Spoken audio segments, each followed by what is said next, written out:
Australia रकबे के एतबार से दुनिया का छठा बड़ा मुल्क है और वहाँ खित्ते की बुनियाद पर 3 मयारी औकात हैं: Australian eastern standard time, Australian central standard time और ऑस्ट्रेलियन वेस्टर्न स्टैंडर्ड टाइम। जानो और जानते रहो।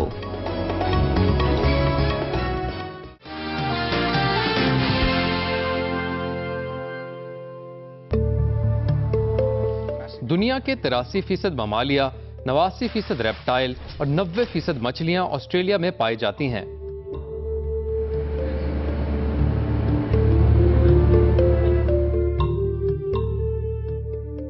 तकरीबन हर शहर में वाइल्ड लाइफ पार्क है जहां जानवरों की देखभाल की जाती है।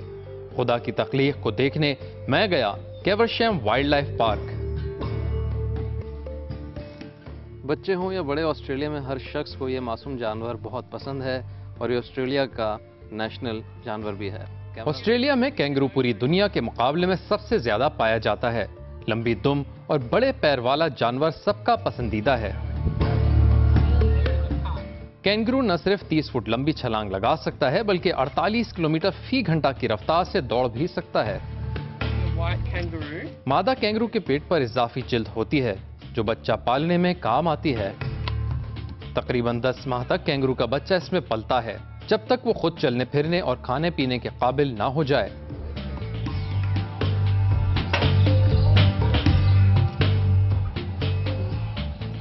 और फिर मुझे नजर आए छोटे छोटे गोल मटोल कोआलास। कोआला का जिस्म बालों से ढका होता है जो उसे गर्मी और सर्दी दोनों से बचाता है और बारिश में रेनकोट के तौर पर काम आता है। कोआला दिन के 24 में से 20 घंटे सोते हैं।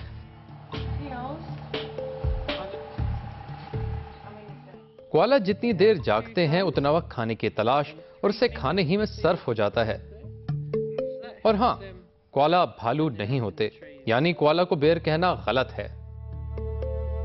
This species is the Victorian koala and they are native to New South Wales, Victoria and South Australia.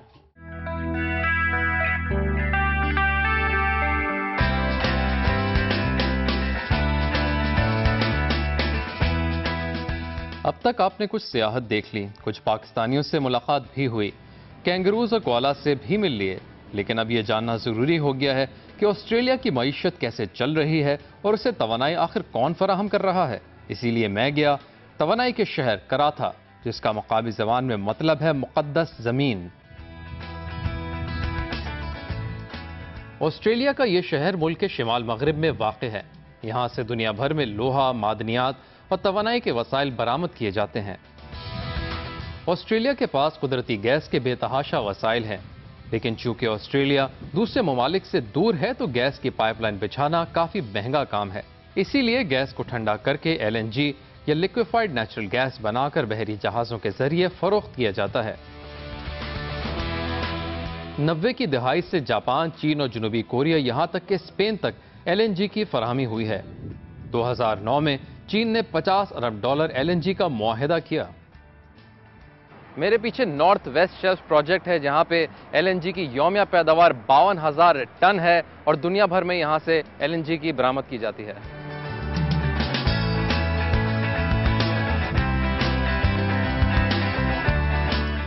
ये मिट्टी नहीं, लोहे के पहाड़ हैं। लोहे को कांच से निकालने के बाद क्रेन से जमा किया जाता है और फिर ये पहाड़ की शक्ल इख्तियार कर जाते हैं, जो देखने में किसी माउंटेन रेंज से कम नहीं लगते। जैसा कि आप मेरे पीछे देख सकते हैं, इस वक्त ये लोहा ही लोहा है और रियो टिंटो लार्जेस्ट माइन है ऑस्ट्रेलिया की, जहां से कान किया जाता है ये सारा लोहा।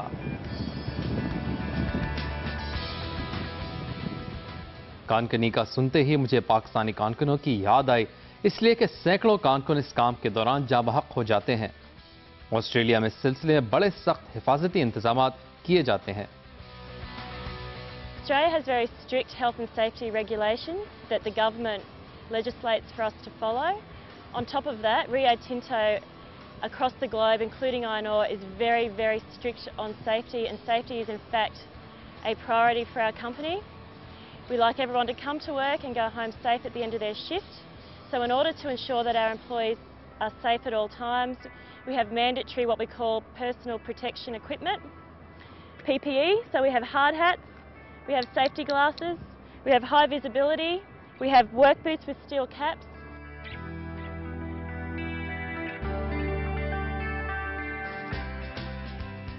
इस लोहे की कान में 10,000 से ज़्यादा अफराद काम करते हैं, लेकिन हर तरह के इक़दामात लिए जाते हैं हिफाजती, ताकि किसी किस्म का भी हादसा पेश ना आए।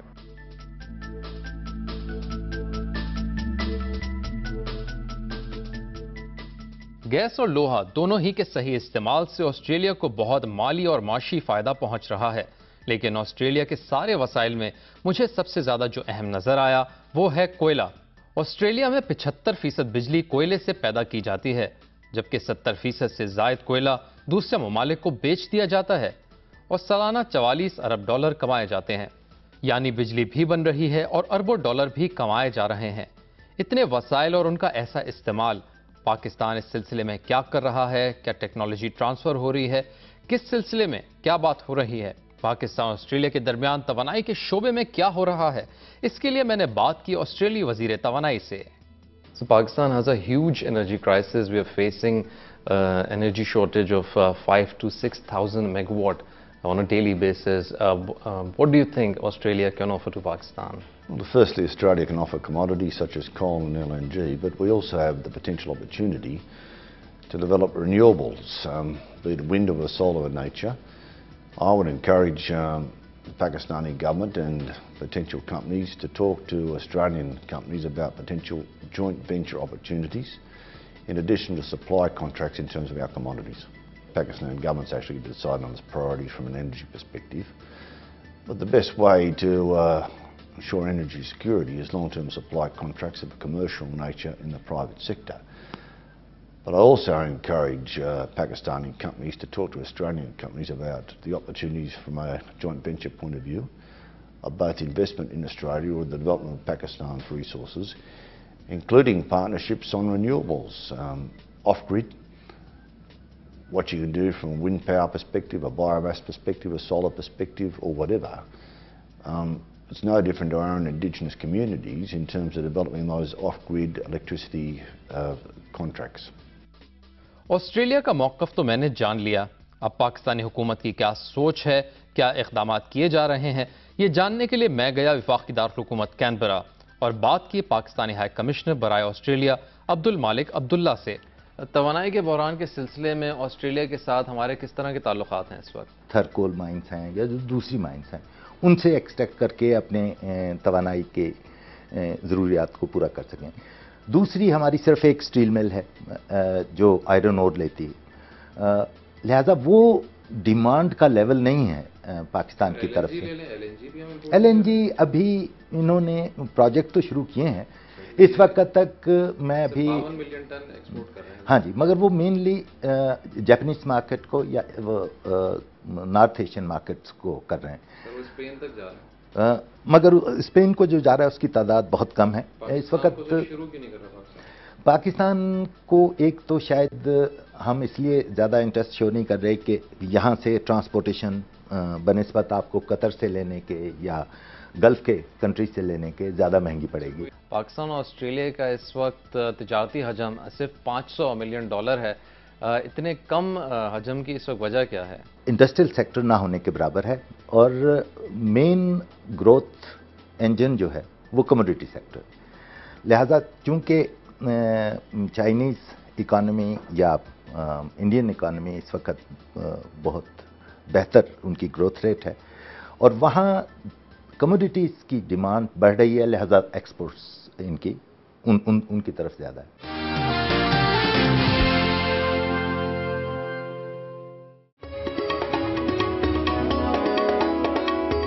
अगर ये मुश्किल है तो मैं अभी करूंगा, अगर नामुमकिन है तो जल्द ही कर लूंगा। ये अल्फाज किस मशहूर ऑस्ट्रेलवी के हैं? जवाब जानिए ब्रेक के बाद।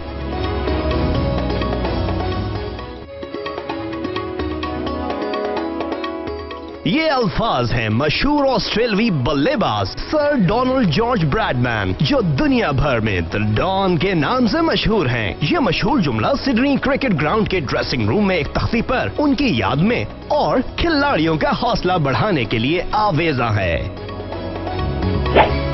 जानो और जानते रहो।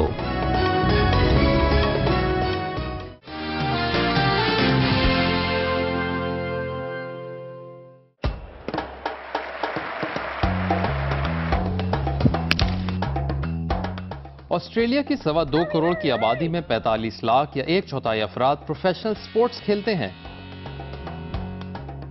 यानी हर चौथा ऑस्ट्रेलियन एक प्रोफेशनल खिलाड़ी है। ऑस्ट्रेलिया में खेल जितना खेला उतना देखा भी जाता है। ऑस्ट्रेलियन रूल फुटबॉल सबसे ज्यादा देखा और पसंद किया जाता है।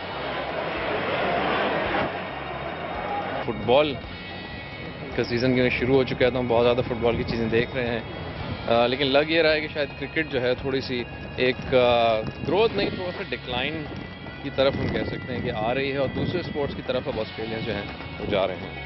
Revolutionize the game of cricket. One day world cups, T20 world cups या टेस्ट मैचेस, ऑस्ट्रेलिया हर फॉर्मेट में यकीनन दुनिया की कामयाब तरीन टीम नजर आती है। In 1977, as players fought for a better pay. लेकिन ऑस्ट्रेलिया में क्रिकेट चंद दिहाइयों पहले शुरू नहीं हुआ। ये खेल इस मुल्क में 200 साल से खेला जा रहा है। An underarm. We never believed it. That's a disappointing finish. Australia के माजी, हाल और मुस्तकबिल को समझने के लिए मैं गया SCG यानी सिडनी क्रिकेट ग्राउंड। जैसे कि आप देख सकते हैं मेरे पीछे के SCG में इस वक्त यहाँ पे तेज़ी से काम जारी है। 2 साल में ये काम कंप्लीट हो जाएगा, और जो मकसद है वो ये है कि ना सिर्फ कैपेसिटी में इजाफा हो, 2000 कैपेसिटी में इजाफा होगा। इसके अलावा लॉर्ड्स या MCG में जो लेटेस्ट टेक्नोलॉजी का इस्तेमाल है वो भी यहाँ पे काम आएगा। SCG की खूबसूरती के क्या कहने, शुरुआत होती है वॉक ऑफ ऑनर से। हर मशहूर ऑस्ट्रेलियन का नाम उसकी याद दिलाता है, लेकिन जो अपनी ही जिंदगी में आसमान छू लेता है उसका तो यहाँ पर स्टैचू भी है। जी हां, साबिक ऑस्ट्रेलियाई कप्तान Steve Waugh. Walk of honour के करीब ही मुझे नजर आया जिम। ये सिडनी क्रिकेट ग्राउंड में ट्रेनिंग की जगह है, जहाँ पे प्लेयर्स मैच से पहले जो है ट्रेनिंग के लिए आते हैं और अपने फिटनेस को मेंटेन करने के लिए, कोई स्पेशल ट्रेनिंग के लिए यहाँ पे प्रैक्टिस।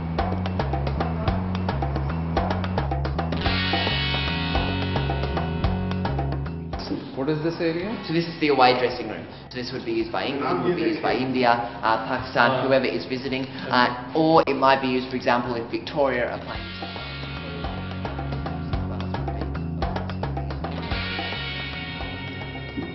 ड्रेसिंग रूम में रखी अलमारी पर सलमान बट और दीगर बैट्समैनों का नाम ऑस्ट्रेलिया के खिलाफ सेंचुरी स्कोर करने पर लिखा गया है। दानिश कनेरिया और मोहम्मद आसिफ का नाम 5 या उससे ज्यादा विकेट्स लेने पर।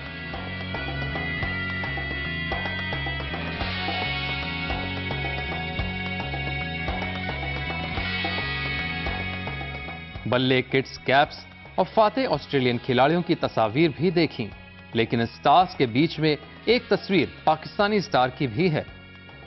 आप देख सकते हैं पीछे इमरान खान की फोटो 1977 में, जब उन्होंने ऑस्ट्रेलिया के खिलाफ पाकिस्तान को फतह दिलाई थी। SCG देखकर बहुत मजा आया, लेकिन अब वक्त आ गया है दूसरे क्रिकेट ग्राउंड का, जहां की पिचेस दुनिया में तेज तरीन कहलाती हैं। यह है वैका ग्राउंड, फास्ट बॉलर्स की जन्नत।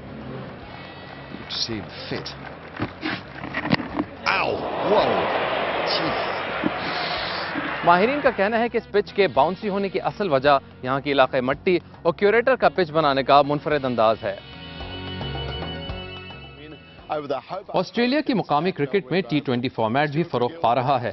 हाल ही में बिग बैश लीग का इनेकाद हुआ, जिसमें शाहिद खान आफरीदी और राना नवील हसन ने भी शिरकत की।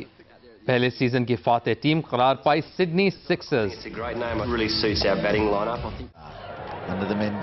ऑस्ट्रेलिया और पाकिस्तान के क्रिकेट ताल्लुकात पर मैंने बात की सिडनी सिक्सर्स के जनरल मैनेजर और साबिक ऑस्ट्रेलियाई क्रिकेटर स्टुअर्ट क्लार्क से। हम इंटरव्यू कर रहे हैं ऑस्ट्रेलियन बॉलर स्टुअर्ट क्लार्क से। Hello Stuart, how are you? I'm well, thank you. Yourself? What are your memories of Pakistani cricket team playing against them? Was it tough? Look, I've toured Pakistan, so you know, I have some great and fond memories. I remember it being really hot. I remember that. But look, they had some wonderful cricketers. And how do you see the Australian team coming to Pakistan? Because the fans over there just want to see Australians playing against Pakistan in Pakistan. Oh, look, I think the situation's obviously a difficult one for the Australian cricket team. They take a lot of advice from a lot of different people about whether to tour or whether not to tour. I think the ICC at the moment are the ones that are making all the rules. Do you expect, or do you hope to see, or do you wish to see Australians in Pakistan? I think it's very hard to make a judgment on would you or would you not go without actually seeing the place. You know, over time and things changed and there was an opportunity to go, and I felt it was the right thing to do. I'd probably go, yeah, without a question. Who's your favourite Pakistani cricket player? I've played against Yunus. I've played against Mohammad Yusuf. I never played against Inzamam. I missed him. And the bowlers you batted against? What about our world-class off-spinner, Saeed Ajmal? Well, I played against him and I couldn't pick which way they were going. He's a wonderful bowler, and I can distinctly remember trying to hit one through the onside and it spinning to the slip. And I think I tried to hit the next one through cover and it spun past the other. It spun the other way. And thank you so much. That's okay. Pleasure meeting you. No worries at all.